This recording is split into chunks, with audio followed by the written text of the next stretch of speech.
Assalamualaikum warahmatullahi wabarakatuh. Saya Widana Nur Alia dari Program Pendidikan Manajemen Zakat dan Wakaf dengan nomor induk mahasiswa 1930604067. Nah, di sini saya akan membahas tentang apa saja ruang lingkup komunikasi bisnis. Sebelum kita membahas apa saja ruang lingkup komunikasi bisnis, ada baiknya kita membahas pengertian komunikasi bisnis, proses komunikasi, asumsi-asumsi dasar komunikasi bisnis, dan barulah kita memahami apa saja ruang lingkup komunikasi bisnis tersebut. Pengertian komunikasi bisnis. Komunikasi bisnis adalah komunikasi yang digunakan dalam dunia bisnis yang mencakup komunikasi verbal dan komunikasi nonverbal. Komunikasi verbal merupakan salah satu bentuk komunikasi yang lazim digunakan dalam dunia bisnis untuk menyampaikan pesan kepada pihak lain, baik secara tertulis maupun lisan.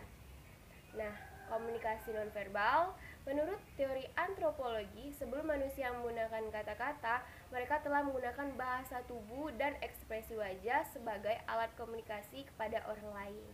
Nah, yang kedua ini proses komunikasi. Proses komunikasi itu dibagi menjadi 6 bentuk atau 6 macam. 1. Pengirim mempunyai suatu ide atau gagasan. 2.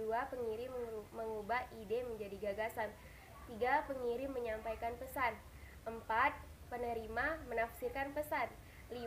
Penerima menerima pesan.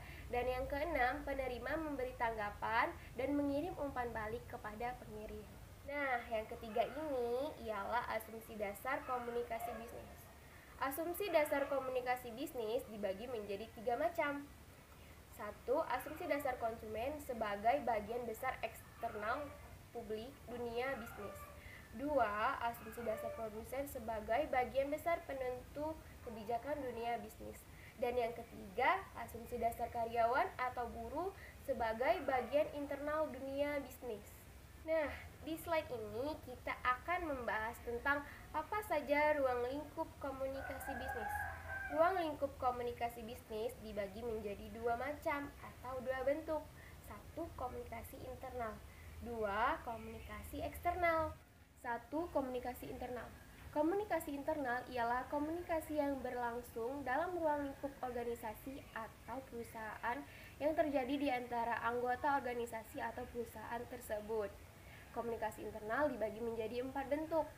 1. Yaitu downward communication. Komunikasi dari atasan ke bawahan, umumnya terkait tanggung jawab dan wewenang seseorang dalam organisasi atau perusahaan.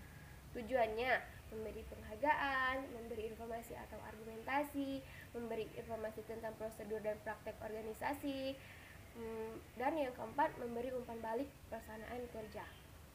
Nah, yang kedua ini upward communication.